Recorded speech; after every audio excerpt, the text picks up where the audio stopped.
السلام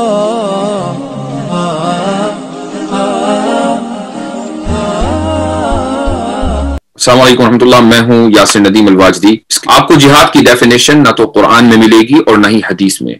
بلکہ آپ کو جہاد کی ڈیفینیشن فقہ کی کتابوں میں ملے گی۔ فقہ کی ایک بہت مشہور کتاب ہے بدائع الصنائع، اس میں جہاد کی ڈیفینیشن کچھ یوں کی گئی ہے کہ جہاد کہتے ہیں اللہ کے راستے میں جان، مال اور زبان کے ذریعے جنگ کرنا۔ اب یہاں سوال یہ ہے کہ اللہ کا راستہ کیا ہے؟ اللہ تعالیٰ خود قرآن کریم میں سورہ شورى آیت نمبر 37 سے آگے تک ان لوگوں کی تعریف کرتا ہے جو خدا کے راستے پر چلتے ہیں اور خدا کے اوپر ایمان لاتے ہیں۔ اللہ تعالیٰ کہتا ہے والذین یجتنبون کبائر الاثم والفواحش واذا ما غضبوا هم یغفرون،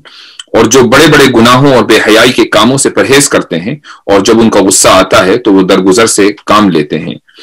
والذین استجابوا لربهم واقاموا الصلاة وامرهم شورى بینہم ومما رزقناہم ينفقون، اور جنہوں نے اپنے پروردگار کی بات مانی ہے اور نماز قائم کی ہے اور ان کے معاملات آپس کے مشورے سے طے ہوتے ہیں، اور ہم نے انہیں جو رزق دیا ہے اس میں سے وہ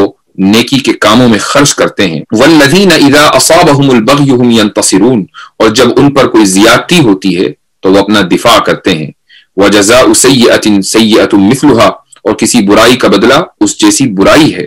فمن عفا واصلح فاجرہ علی اللہ انہ لا يحب الظالمین، پھر بھی جو کوئی معاف کر دے اور اصلاح سے کام لے تو اس کا ثواب اللہ نے ذمہ لیا ہے، یقیناً وہ ظالموں کو پسند نہیں کرتا۔ وَلَمَنِ انتصر بعد ظلمه فَأُولَئِكَ مَا عَلَيْهِم مِّن سَبِيلٍ، اور جو شخص اپنے اوپر ظلم ہونے کے بعد برابر کا بدلہ لے تو ایسے لوگوں پر کوئی الزام نہیں ہے۔ انما السبیل علی الذین یظلمون الناس ویبغون فی الارض بغیر الحق اولئک لهم عذاب علیم، الزام تو ان پر ہے جو لوگوں پر ظلم کرتے ہیں اور زمین میں ناحق زیادتیاں کرتے ہیں، ایسے لوگوں کے لیے دردناک عذاب ہے۔ یہ وہ آیتیں ہیں کہ جن میں اللہ تعالیٰ نے اپنے راستے کا نقشہ خود بیان کر دیا ہے، لہٰذا اس راستے کو بچانے کے لیے اپنی جان کی قربانی دینا، اپنے مال کی قربانی دینا یا زبان سے اس راستے کی حفاظت کرنا جہاد کہلاتا ہے۔ سورہ حج آیا نمبر 39 میں اللہ تعالیٰ نے سب سے پہلے مسلمانوں کو جہاد کی اجازت دی ہے۔ 13 سال تک جب مسلمانوں کو ظلم و ستم کی چکی میں پیسا جاتا رہا، اس کے بعد آخر کار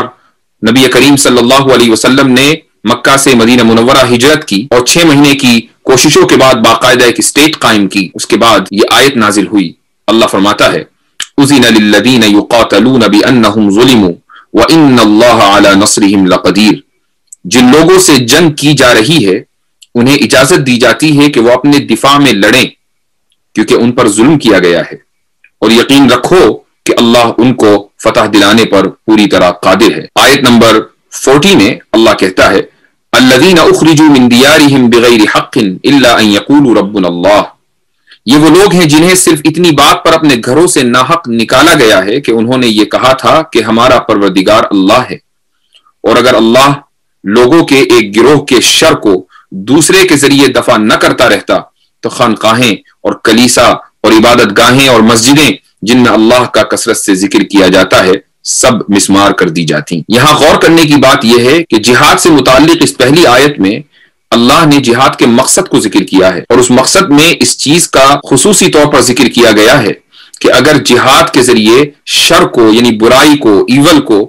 نہ روکا جائے تو پھر کوئی بھی شخص آزادی کے ساتھ اپنے معبود اور اپنے پروردگار کی عبادت نہیں کر پائے گا۔ نہ کوئی چرچ باقی رہے گا، نہ عبادت گاہیں باقی رہیں گی۔ یہ یاد رکھنا چاہیے کہ عبادت گاہوں میں مندر بھی آتے ہیں، نہ ہی یہودیوں کا کوئی سینگاگ باقی رہے گا اور نہ ہی مسلمانوں کی مسجدیں باقی رہیں گی۔ اسلام میں جہاد ہے، اور جو شخص اس جہاد سے انکار کرتا ہے اس کا اسلام سے کوئی تعلق نہیں ہے، لیکن جہاد کے معنی فساد کے نہیں ہیں، جہاد کے معنی ظلم کے خلاف اٹھ کھڑے ہونے کے ہیں۔ بعض مرتبہ آنے والے خطرے اور ظلم کو ختم کرنے کے لیے ظالم کے گھر پر جانا پڑتا ہے، اسی کو ہم اقدامی جہاد بولتے ہیں، اور بعض مرتبہ جب ظالم مظلوم کے گھر پر آ کر ظلم کرنے کی کوشش کرتا ہے تو مظلوم کو اپنا دفاع کرنا پڑتا ہے، اسی کو ہم دفاعی جہاد کہتے ہیں۔ نبی کریم صلی اللہ علیہ وسلم نے اپنی زندگی میں 29 جنگوں میں شرکت کی ہے۔ آپ کی زندگی میں ہمیں یہ ملتا ہے کہ آپ نے offensive strategy کو بھی اختیار کیا ہے اور defensive strategy کو بھی اختیار کیا ہے، لیکن offensive strategy اسی صورت میں اختیار کی گئی جب یہ طے ہو گیا کہ اگر فوری طور پر اقدام نہیں کیا گیا تو ظالم مدینے پر چڑھائی کر دیں گے اور معصوموں کی جان لے لیں گے۔ آپ صلی اللہ علیہ وسلم باقاعدہ ایک لشکر لے کر تبوک تک گئے ہیں۔ تبوک ایک علاقہ ہے جو اس وقت کرسچنز کے زیر اقتدار تھا، چونکہ وہاں سے رپورٹس آ رہی تھی کہ رومن آرمی مدینے کے اوپر حملہ کرنے والی ہے۔ اگر اتنی بڑی آرمی مدینہ منورہ پر حملہ آور ہوتی تو بہت زیادہ نقصان ہو سکتا تھا۔ آپ صلی اللہ علیہ وسلم نے خود ہی وہاں جا کر اس برائی کا مقابلہ کرنا مناسب سمجھا۔ وہیں ہم دوسری طرف دیکھتے ہیں کہ جب مدینہ منورہ پر حملہ ہوتا ہے تو آپ صلی اللہ علیہ وسلم احد کے میدان میں اپنے دشمنوں کا مقابلہ کرتے ہیں۔ احزاب کے موقع پر مدینے میں ہی آپ اپنے دشمنوں کا مقابلہ کرتے ہیں۔ محمد صلی اللہ علیہ وسلم کے بعد آپ کے خلفاء نے بھی آپ صلی اللہ علیہ وسلم کی اسی اسٹریٹجی کو اختیار کیا ہے۔ رومن اینڈ پرشین امپائرز کے اوپر حملہ اس لیے کیا گیا چونکہ دونوں ملکوں کی حکومتیں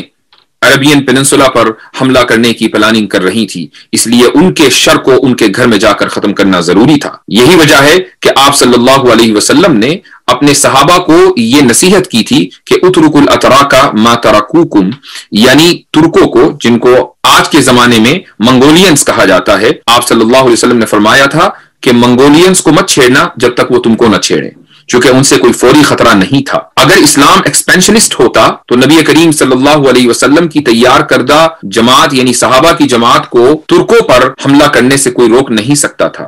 سندھ پر حملہ اس لیے ہوا چونکہ راجہ داہر نے خلافت بنی امیہ کے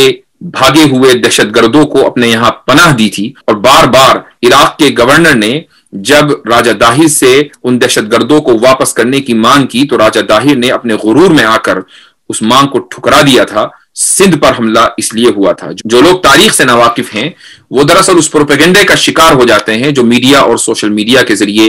بعض اسلاموفوبس گزشتہ چند سالوں سے پھیلا رہے ہیں۔ پورے قرآن کریم میں کوئی ایک بھی آیت ایسی نہیں ہے کہ جس میں یہ کہا گیا ہو کہ تمہیں کوئی بھی غیر مسلم، خواہ وہ کتنا ہی امن پسند کیوں نہ ہو، چاہے وہ تمہیں کچھ نہ کہہ رہا ہو، وہ کہیں تمہیں ملے تو تم اس کو فوراً قتل کر دو۔ جن آیتوں میں مشرکین کو یعنی بت پرستوں کو قتل کرنے کی بات کہی گئی ہے، اس سے مراد وہ بت پرست ہیں جو مسلمانوں کے ساتھ اس زمانے میں حالت جنگ میں تھے۔ اگر ہر بت پرست کو چلتے پھرتے قتل کرنے کا ہی قرآن کریم میں حکم ہوتا تو پھر قرآن کریم کی سورہ فتح نازل نہ ہوتی کہ جس کا بنیادی موضوع صلح حدیبیہ ہے، یہی وہ ٹریٹی، وہ پیس ٹریٹی جو نبی کریم صلی اللہ علیہ وسلم نے مشرکین مکہ کے ساتھ کی تھی۔ آج بھی یہی حکم ہے کہ اگر کوئی اسلامی ریاست ظلم کو اور سرکشی کو ختم کرنے کے لیے فوج کا راستہ اختیار کرتی ہے تو اسی کو جہاد کہا جاتا ہے۔ کسی چلتے پھرتے غیر مسلم کو مار دینا، اس کو نقصان پہنچا دینا اسلام میں اتنا ہی برا ہے جتنا کہ ایک مسلمان کو نقصان پہنچانا۔ اللہ تعالیٰ سورہ ممتحنہ آیت نمبر 8 میں مسلمانوں کو یہ حکم دیتا ہے،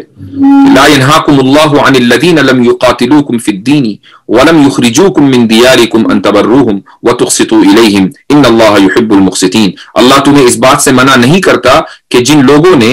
دین کے معاملے میں تم سے جنگ نہیں کی اور تمہیں تمہارے گھروں سے نہیں نکالا، ان کے ساتھ تم کوئی نیکی یا انصاف کا معاملہ کرو، یقیناً اللہ انصاف کرنے والوں کو پسند کرتا ہے۔ اگر کسی شخص کو جہاد کے کانسیپٹ پر ذرا بھی شک ہو کہ جہاد کے معنی فساد کے ہیں اور معصوم لوگوں کی جان لینے کے ہیں، اگر کوئی شخص اس غلط فہمی کا شکار ہو تو وہ کبھی بھی مجھ سے رابطہ کر سکتا ہے، مجھ سے بات کر سکتا ہے، بلکہ میں آگے بڑھ کر یہ کہتا ہوں کہ قرآن کریم کے اس پیغام کو اگر کوئی شخص غلط ثابت کرنے کے لیے مجھ سے لائیو ڈیبیٹ کرنا چاہے تو بآسانی مجھ سے رابطہ کر سکتا ہے۔